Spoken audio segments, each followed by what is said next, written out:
इस चीज को ध्यान दीजिएगा। सबसे पहला फार्मूला, इस पे रहेंगे, अपने धर्म के भगवान को मानेंगे, कभी मुसीबत आएगी किसी ओझा सोखा, किसी तांत्रिक और किसी उसके पास मत जाइएगा।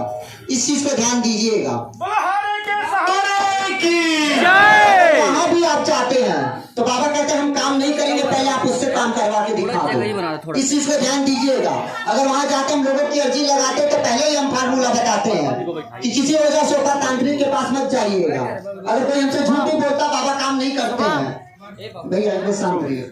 और ध्यान दीजिएगा, दूसरा चीज क्या है, दूसरा चीज क्या है आपको हम बता दें कि बाबा कहते हैं जो बाबा को भोग लगता है, जैसे बाबा लहसुन प्याज का भी भोग नहीं लगता है, तो आप लोग नॉनवेज खाते, दारू पीते हैं, गुटखा हुआ, सिगरेट हुआ, किसी कीमत पे बाबा को नहीं पसंद है। जितना आप जैसे करेंगे उसी हिसाब से आपकी जिंदगी में खुशियां मिलेंगी। इस चीज को ध्यान दीजिएगा।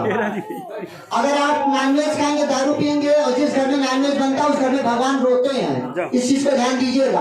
और जो नॉनवेज खाते हैं कभी उसके ऊपर भगवान की कृपा नहीं बनती, चाहे जितना बाबा के लिए लुटा दे भगवान के लिए, चाहे जितना पूजा कर ले। इस चीज को ध्यान दीजिए। जैसे डॉक्टर के पास जाइए, दवा तभी फायदा करता है जब परहेज जो बताता है परहेज कीजिए।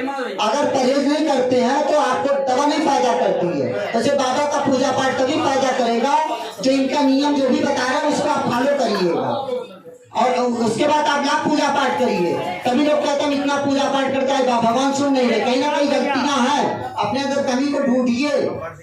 और सबसे पहले एक बात और है, आजकल हम देखते हैं बाबा से बात होती, लोगों का फोन आता है, लोग ओझा सोखा तांत्रिक के पास जाएंगे, किसी दूसरे के ऊपर अपने पतिदार में जलन बस दूसरे के ऊपर करा देते हैं। ये चीज कभी कोई मत करेगा। अगर उसकी गलती नहीं है, आप कुछ कराते हैं, ये ना सोचिए वो नहीं देख रहा है। अगर वो झेलेगा तो भगवान उसका दंड बहुत बुरा देंगे, फिर वो कहीं का नहीं रह जाएगा। इस चीज का ध्यान है। लोगों का फोन आता है, काफी फोन आता है, लोग एक दूसरे पर करा देंगे, लोग परेशान रहते हैं। इस चीज का ध्यान दीजिएगा।